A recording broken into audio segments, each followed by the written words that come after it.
पैदाइश की किताब 17वां बाब और शुरू की 2 आयतें पढ़ता हूँ। राइट। जब हज़रत इब्राहिम 99 साल के हुए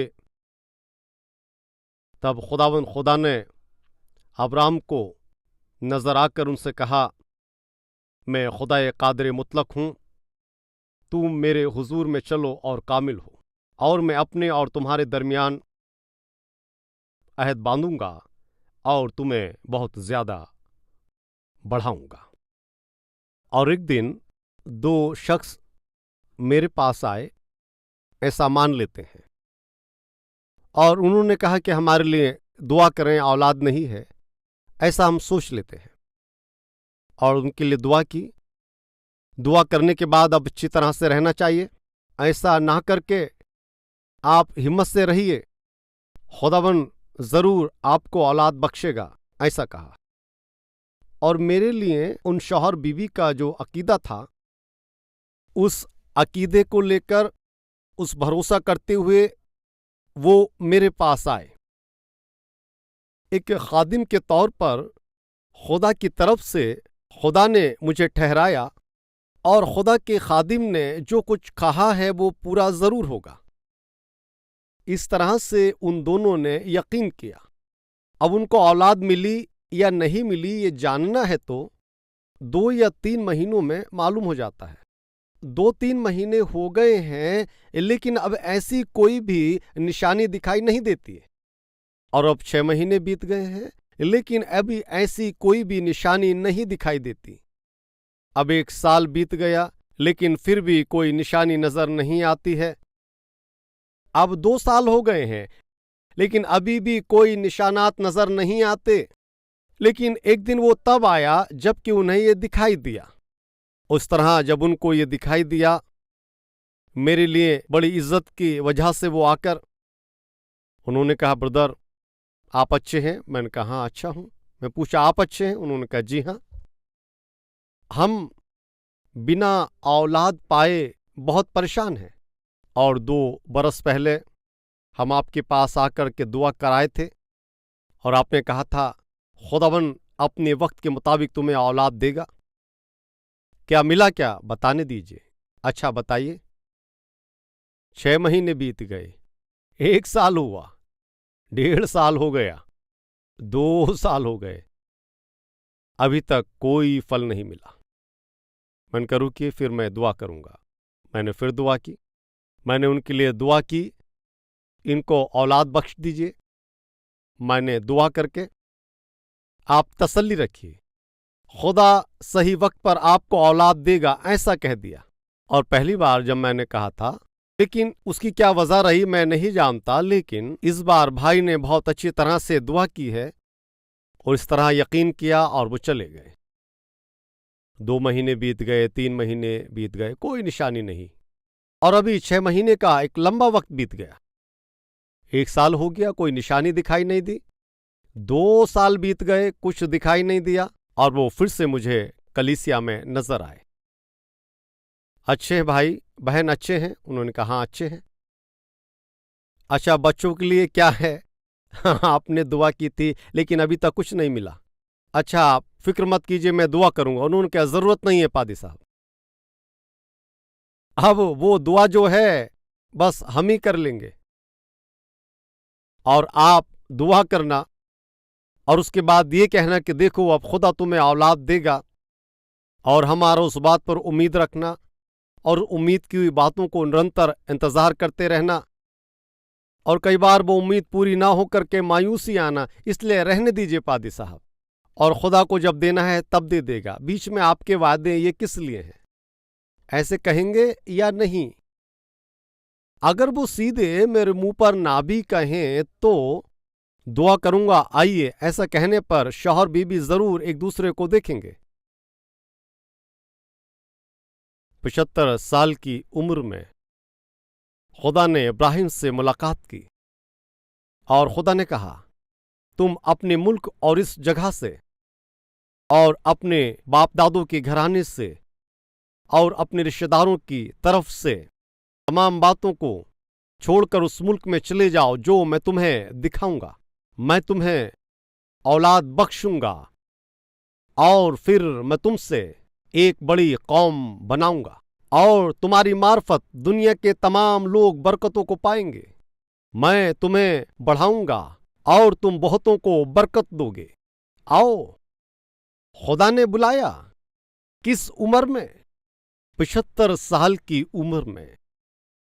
इसमें अनोखा क्या है? हजरत इब्राहिम के 2 भाई हैं और उन दोनों भाइयों के औलादें हैं, लेकिन हजरत इब्राहिम बड़े हैं और उनके औलाद नहीं है। अपने छोटे भाइयों के बच्चों को देखकर वो और उनकी बीबी, वो उन्हें गोद में लिए होंगे, उन्हें खिलाए होंगे और उसी वक्त में शायद एक दूसरे के चेहरे को देखा होगा। छोटे भाई की औलाद हुई, फिर दूसरे भाई के भी औलाद हुई, और मुझे क्यों औलाद नहीं मिली? यहां तक कि अपनी बहनों को देखने पर इनको भी औलाद मिली, इनको भी औलाद मिली, लेकिन मुझे क्यों नहीं मिले? उन बच्चों को गोद में लेते वक्त और उन बच्चों को खेलते देखकर हजरत इब्राहिम और सारा कई बार एक दूसरे का चेहरा देखकर शायद वे मायूस हुए होंगे, उन्होंने आंसू बहाए होंगे। और इसी तरह से मायूसी और बेसब्री में बेइंतहाई में जिंदगी को बिताते वक्त ही अचानक खुदा ने हजरत इब्राहिम से बात की। वो खुदा कौन है उनको नहीं मालूम, और हजरत इब्राहिम वो जिंदा खुदा को नहीं जानते थे। वो सूरज और दूसरी चीजों की परस्तिश करते थे। लेकिन इस तरह के शख्स से खुदाबंद खुदा ने बातें की। खुदा ने उनसे बातें की और उन बातों को सुनने वाले हजरत इब्राहिम खुदाबंद खुदा की बातों पर यकीन करके उन्होंने अपने घराने को छोड़ दिया। माँ बाप, अजीज, रिश्तेदारों, सब कुछ को उन्होंने छोड़कर और वो खुदा के पीछे हो लिए। उन्होंने एक बहुत बड़ी कीमत को चुकाया और खुदा पर यकीन लाने के लिए, उस पर ईमान रखने के लिए और अपने ईमान को खुदा पर बनाए रखने के लिए। आज के दिनों में बहुत सारे लोग खुदा पर ईमान तो रखते हैं, लेकिन अगर ये बाहर किसी को मालूम हो जाए तो हमारे लोग क्या सोचेंगे, क्या सोचेंगे, ऐसा कहकर के मसीहत को छुपाने वाले आज कई लोग हैं। और हम खुदा पर ईमान लाए हैं, अगर लोगों को मालूम हुआ तो हमारी कौम के लोग हमें क्या कहेंगे। और ऐसा कहकर और सोचकर अपनी कौम से डर कर अपने आप को छिपाने वाले कितने नहीं हैं। और जहाँ पर आप नौकरी करते वहाँ पर क्या आप खुदा यीशु मसीह पर ईमान लाते हैं? ऐसे आपके साथ के लोगों को मालूम ना हो, इसलिए मसीह से मुतालिक कोई भी बात वे अपने मुंह से कभी भी अपने कामों में, अपनी बातों में, किताबों में कहीं भी उसको नहीं लाते। और आप मसीह हैं सोचकर और मसीह पर ईमान आप लाए हैं, थोड़ा भी दूसरों को मालूम ना हो, बहुत ही खबरदार होकर के आप रहते हैं। क्यों? मालूम नहीं, और अगर उनको मालूम पड़े तो क्यों पड़े? और मैं मसीह पर ईमान रखता हूं, अगर ये मालूम हो जाए तो लोग क्या सोचेंगे? कितनी शर्म की बात है। इस दुनिया में कई और भी मजहब हैं और इस जमीन पर कई अलग अलग अकीदे हैं। सैकड़ों किस्म के अकीदे, लोगों के अपने मजहब और बातें हैं, और कभी भी कोई भी उनके अकीदे को जो वो लाए हैं उनको बताने के लिए, उनके अकीदे और उनके ईमान को बताने के लिए कभी भी कहीं भी कोई भी शर्माते हुए कभी तुमने देखा है? मैं मालूम करता हूँ, क्या कभी शर्माते हुए आपने उनको देखा है? कोई नहीं शर्माता। हाय, इतना क्यों? शराब जिस्म को बर्बाद करती है और मैनोशी सेहत खराब कर देती है। मैनोशी घर की शान को ख़त्म कर देती है और मैनोशी करना ये बड़ी शर्मिंदगी की वजह होता है। और मैनोशी इंसान की जेब खाली कर देती है और उसको भिखारी बना देती है। और पियक्कड़पन ये दुनिया में हमारी इज्जत को ख़त्म कर देता है। और ऐसी बुरी चीज़ को खुलकर पीने वाले आज कितने लोग नहीं हैं? बिना शर्म के पीने वाले आज कितने लोग हैं? और बीबी के होते हुए दूसरी औरत के जाल में फंसकर उसको रख लेना, ये दुनिया में सबसे बड़ी शर्मिंदगी और ये सबसे बड़ी बुराई है। फिर भी और बीबी होते हुए दूसरी औरत को रखने के लिए आज इंसान को शर्म नहीं आती है। और जो शराबी लोग हैं, अपनी मैनोशी के लिए उनको शर्म नहीं आती, और बीवी होने पर, बच्चे होने पर भी गैर औरत के साथ रहने के लिए, गलत कामों को करने के लिए उन लोगों को शर्म नहीं आती। एक बहन मेरे पास आकर एक तस्वीर को मेरे सामने रखा। उसने अपने सर झुकाकर कहा, بھائی میرے لیے دعا کریں۔ اس فوٹو کو دیکھتے ہی اس کو کچھ بتانے کی ضرورت نہیں تھی، میں نے کہا دعا کر دیتا ہوں۔ کیوں؟ کس لیے؟ کیونکہ سب سے پہلی بار جب وہ آئی تھی اس فوٹو کو دکھا کر وہ بہن روئی تھی۔ بھائی کل پرسوں میرا شوہر ریٹائر ہونے والا ہے، عمر 55 سال سے زیادہ ہو چکی ہے اور شادی ہونے لائق بچے ہیں، اور یہ جو بوڑھا انسان ہے ایک بڑا آفیسر ہے، لیکن یہ غلط عورتوں کی صحبت میں رہتا ہے، شام کو گھر نہیں آتا۔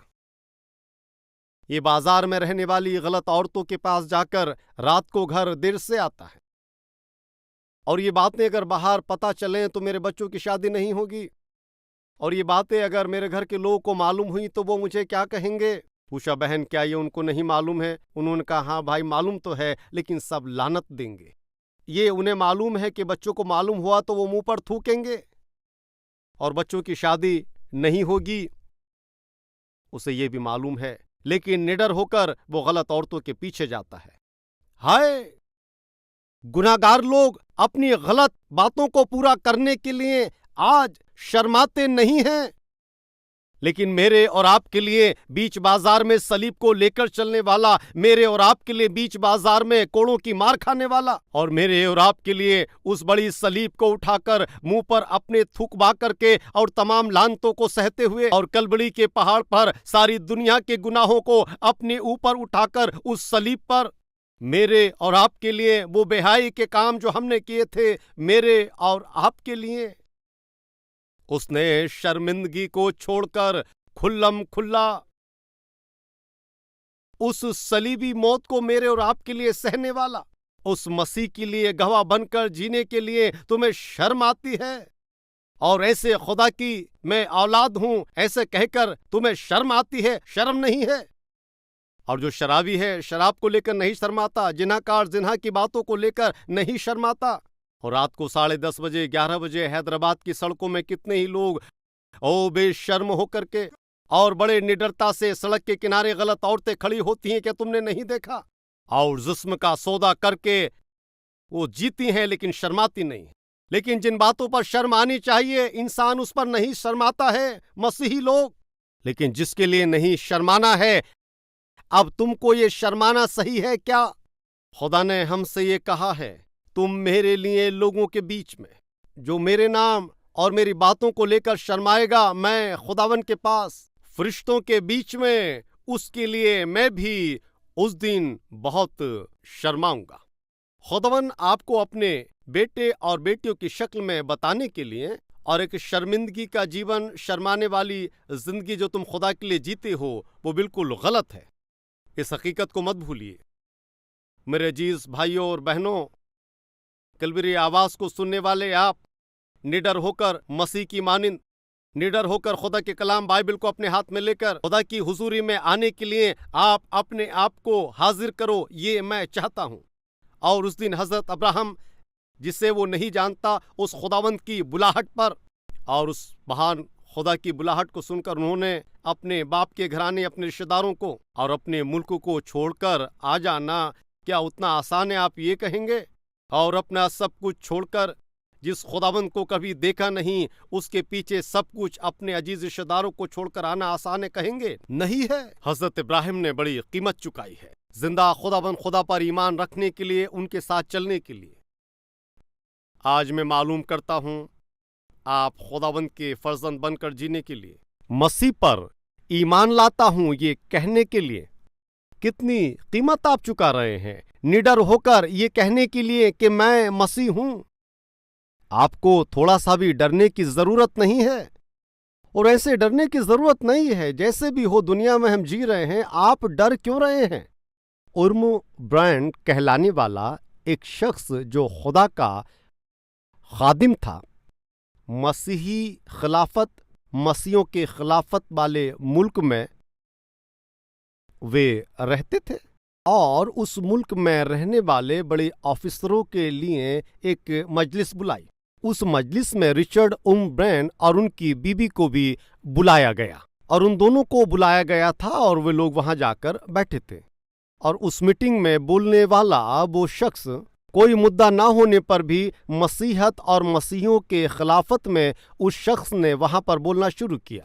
لوگ کہہ رہے ہیں کہ عیسیٰ مسیح خداوند ہے، اور لوگ کہتے ہیں کہ عیسیٰ مسیح جنت میں جانے کا راستہ ہے، اور ایسا کہہ کر کے عیسائی لوگوں کو برگلا رہے ہیں، اور ایسا کہہ کر وہ شخص زور زور سے غلط باتوں کو بتا رہا تھا۔ مسیح اور خوشخبری سے نفرت کرنے والے اس ملک میں مسیح کے خلافت میں جب بولنے پر رچرڈ اومبینڈ کہلانے والے شخص کی بیوی ان کے پاس میں بیٹھ کر، کیوں جی، اور آپ خاموش کیوں بیٹھے ہیں جب یہ مسیح کے لیے اتنی غلط باتیں کرتے ہیں تو، اور یہ کہہ رہا ہے کہ عیسیٰ مسیح خدا نہیں ہے، وہ دھوکہ ہے، اور وہ کہتے ہیں کہ مسیح کی خوشخبری یہ دھوکہ ہے، یہ فریب ہے، اور وہ بڑے زور زور سے جب اس طرح سے فضول باتیں کرتے ہیں، آپ اٹھیے، کچھ تو بولیے، اور اٹھ کر کہ خدا یسوع مسیح ہی خداوند خدا ہے اور وہی جنت جانے کا راستہ ہے، کھڑے ہو کر آپ سب کو بتائیے۔ ایسا کہنے سے رچرڈ نے کیا کہا جانتے ہیں؟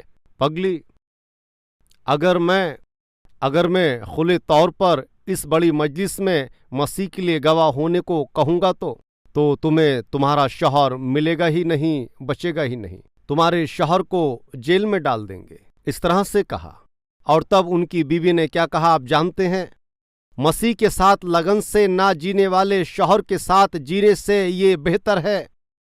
میرے مسیح کے لیے جیل میں ڈال دیا گیا، میں گھمنڈ سے کہہ سکتی ہوں میں اس شوہر کی بیوی ہوں۔ تم اٹھو اور ایمان کہیں تو یہ ہے مسیح کے ساتھ لگن اور جلن کے ساتھ جینا، اور یہ ہے مسیح کے لیے گواہ بن کر جینا۔ اور اس دن رچرڈ نے کھڑے ہونے کی وجہ سے وہاں لگ بھگ 14 سالوں تک ان کو جیل میں ڈال دیا گیا۔ اور کتنی قیمت چکانی پڑی ان لوگوں کو، کتنی قیمت چکانی پڑی مسیح کے گواہ ہو کر جینے کے لیے اس گھرانے کو۔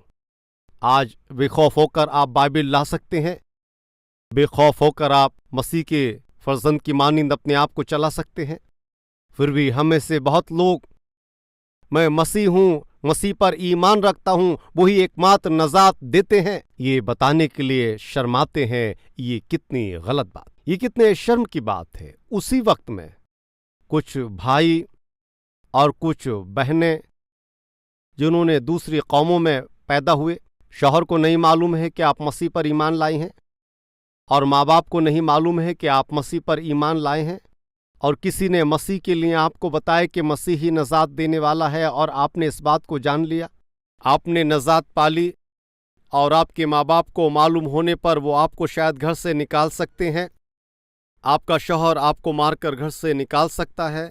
اگر آپ اس طرح کے حالات میں ہیں تو بڑی سمجھداری کے ساتھ اپنے چھٹکارے کی حفاظت کرتے ہوئے، اپنے شوہر کے بدلاؤ کے لیے، اپنے ماں باپ کے بدلاؤ کے لیے، اپنے ایمان کے ساتھ رہتے ہوئے آپ دعا کریں۔ اور میں نے اس طرح سے بتایا ہے یہ سوچ کر کلام کو سننے والے اپنے گھر میں شوہر کے سامنے اور کتنے وقت تک اس طرح سے چھپے رہ کر بائبل کو کھول کر شوہر کے سامنے کھڑے ہو کر ابراہیم کی بیوی سارہ سے اولاد پیدا نہیں ہوئی ایسا شروع مت کرنا، آپ کا شوہر غصہ ہوگا۔ میں نے ایسا کہا ہے یہ سوچ کر اپنے گھر میں اپنے شوہر کو دھمکی دینے کی طرح، اپنے ماں باپ کو، اپنے بیوی کو دھمکی دینے کی طرح ایسا سلوک مت کیجیے۔ وقت کے مطابق آپ کو سمجھ ہونی چاہیے، وقت کی نزاکت کو سمجھتے ہوئے آپ کے پاس سمجھداری ہونی چاہیے۔ اگر آپ غیر قوموں سے آئے ہیں، آپ کے گھر میں کوئی مسیح پر ایمان نہیں لایا ہے، تو ایسے معاملوں میں بڑی سمجھداری کے ساتھ اپنی زندگی کو آگے بڑھائیے اور صحیح وقت پر اپنے ایمان کو بتائیے۔ میرے مسیح بھائیوں اور بہنوں، لیکن مسیح کے لیے بے خوف ہو کر جینے کے لیے آپ کے پاس موقع ہے، تو میں کہتا ہوں اس کو کبھی چھوڑیے مت، اس کو مت جانے دیجیے۔ حضرت ابراہیم کو خدا نے بلایا، اور بلانے پر حضرت ابراہیم خداوند خدا کے لیے وفادار رہے۔ اپنے ملک کو، اپنے گھرانے کو، اپنے رشتہ داروں کو انہوں نے چھوڑ دیا۔ خدا نے ان سے عہد کیا، آؤ میں تمہیں برکت دوں گا، میں اس عہد کی اولاد کو دوں گا اور تم سے ایک بڑی قوم بناؤں گا، اور بہت قوموں کے لیے میں تمہیں برکت کا باعث بنا دوں گا۔ خدا نے بہت سارے عہد ان سے کیے، उन सारे खुदा के अहद को अपने हाथ में लेकर, अपने मुल्क को छोड़कर, खुदा के बताए हुए मुल्क में कदम रखकर अब वो आगे बढ़ते हैं। कई साल बीत गए और मैं ऐसा ख्याल करता हूं कि उनकी बीवी आकर उनसे मालूम की होगी कि खुदा ने बुलाया और तुमको अहद दिया है, अहद बांधा है कि खुदा हमें औलाद देगा, लेकिन अब कहाँ है वो औलाद? और मुझे खुद को देखने पर या आपको देखने पर अब कोई भी ऐसे हालात मालूम नहीं होते हैं कि हमें औलाद मिलेगी। और कहाँ है वो बालक? हो सकता है हज़रत अब्राहम ने बताया होगा, सुनो तुम जल्दी मत करो, खुदावन जरूर देगा, हम थोड़ा तसल्ली रखेंगे। मुझे जिस खुदावन ने बुलाया है मुझे उस पर पूरा भरोसा और ईमान है। और सारा समझदार औरत है और बहुत ही नेक औरत है, इसलिए उसने कहा हाँ ठीक है। 2 साल बीत गए, 3 साल बीत गए, 4 साल बीत गए, अभी कोई औलाद नहीं है। और हो सकता है फिर से सारे ने आकर पूछा हो, क्यों, ये क्या है? और खुदा हमें औलाद बख्शेगा ये आपने हमें बताया है, और हम दूसरे गैर मुल्क में अब आ पहुंचे हैं, और आपने अपने घर वालों को छोड़ दिया, मैंने अपने घर वालों को छोड़ दिया, सबको छोड़कर अकेले होकर हम एक अजनबी मुल्क में यहाँ पर आ गए हैं, और खुदा ही हमें संभालेगा ये सोचकर हम आ गए हैं। लेकिन अब ये क्या है और कहाँ है खुदा का किया हुआ वो वादा, और हमें कितने वक्त इंतजार करना है? और इस तरह अगर सारा मालूम करती तो क्या हजरत अब्राहिम के पास इसका कोई जवाब था? हाँ सुनो, हम थोड़ा इत्मीनान रखेंगे, इतने सालों तक हमने इंतजार किया है और भी हम इंतजार करेंगे, खुदाबंद जरूर ही अपने अहद को पूरा करेगा, हम तसल्ली रखेंगे। ठीक है, अब 10 साल गुजर चुके हैं, फिर से हो सकता है सारा ने आकर तसल्ली रखो, इत्मीनान रखो, इत्मीनान करो, ये कहकर साल बीत रहे हैं। हाँ ये ठीक है, और वो औलाद कहाँ है? वो अहद की हुई औलाद कहाँ है? क्या सही में आपने खुदा की आवाज को सुना है? क्या हकीकत है कि खुदा ने आपसे बातें की हैं? हाँ, खुदा ने बातें की हैं। क्या खुदा ने आपसे अहद किया था कि मैं तुम्हें औलाद दूंगा? और अगर हाँ तो फिर कहाँ है वो औलाद? और कितने वक्त तक ये उम्मीद, और कितने वक्त तक हमें इंतजार करना होगा? और खुदा ने अहद किया है, मैं उस पर ईमान लाई कि आने वाले दिनों में, सालों में खुदावन मेरी गोद को हरा कर देगा और खुदा हमें बेटा देगा। मैंने बड़ी उम्मीद रखी, 1 साल बीता, 2 साल हो चुके हैं और 5 साल हो गए, अभी 10 साल हो गए। मैं पूछती हूं अब कहाँ है वो औलाद? क्या हजरत अब्राहिम के पास इसका कोई जवाब होगा? क्या हजरत अब्राहिम इस हालात में कोई जवाब दे सकेंगे? मैं कहूंगा शायद नहीं। अब सोचिए, अब हजरत अब्राहिम मन में क्या ख्याल कर रहे होंगे? आप ख्याल करें हजरत अब्राहिम अपने मन में कितने टूट गए होंगे।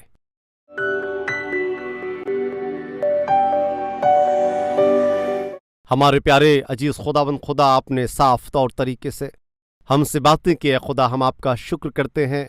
कई मामलों में जो हम हासिल करना चाहते हैं उसमें देर होने से ऐ खुदा हमने कई बार आपसे बहुत सारे सवाल किए हैं। ऐ खुदावन, हमने अपनी बातों से आपको तकलीफ दिया, आजमाइश में डाला, हमें माफ करें। और हमें मिलने वाली बरकतों में जब देर हो जाती है खुदा, हम जानते हैं कि वो हमारा गुनाह है या हमारी फिर कुछ कमियां हैं। ऐ खुदावन, ये हमारी जिंदगी है। आज इस सच्चाई को जानकर खुदावन हम अपनी गलतियों को आपके सामने मानते हैं कि आप हमें माफ कर दें। हाय खुदावन खुदा, मुझे और हम सबको मसीह यीशु के पाक खून से धो दीजिए, हमें खुशनसीबी की जिंदगी जीने की इनायत करें। और ए खुदावन, जो अहद आपने हमसे बांधा है जल्दी उसको हमारी जिंदगी में पूरा करें। इस दुआ को मसीह के वसीले में मांगते हैं खुदा, आमीन।